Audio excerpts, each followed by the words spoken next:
Thank you for joining this lecture. In the previous session, we explored why visualization is important. Beyond understanding its importance, it is equally essential to determine which visualization method works best. In other words, selecting the right chart is key. Let's explore how to make the best choice. Choosing the right chart depends on the type of data available and the story that needs to be communicated. Here is a quick guide to help with this decision, showing common chart types and the situations where they are most effective. In this table, the bar chart is ideal for comparing quantities across categories, such as sales by month or region. Line charts are best for showing trends over time, like stock prices or temperature changes. Pie charts illustrate proportions or percentages of a whole, for example, market share.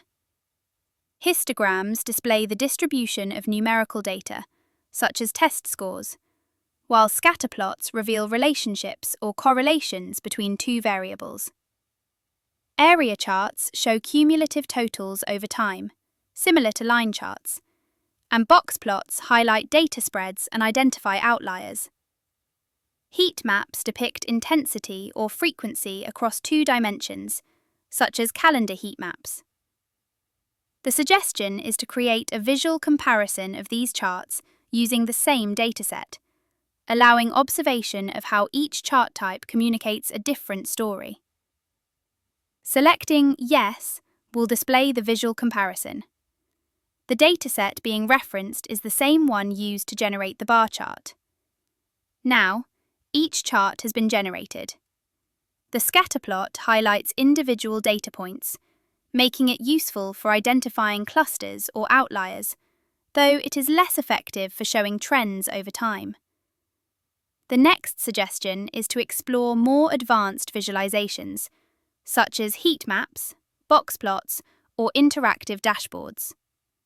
Selecting Yes allows us to see what these advanced options can offer.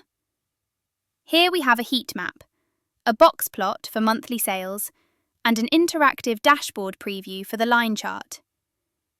The heat map shows the intensity of sales across months, where darker shades indicate higher sales. This highlights that December and March had the highest sales.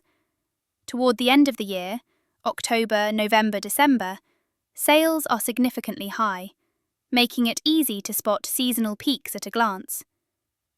The box plot displays the distribution of sales values, helping to identify outliers, medians, and overall spread, which is useful for comparing variability across months. Here it is. Next, the interactive dashboard preview is a line plot that simulates what a dynamic dashboard might include, with potential enhancements like filters, tooltips, and real-time updates.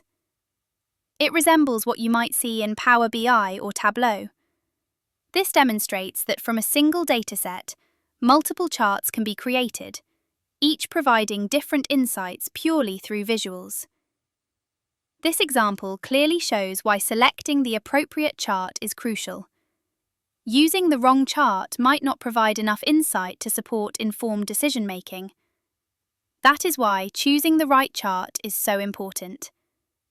I hope this lecture was helpful, and see you in the next one.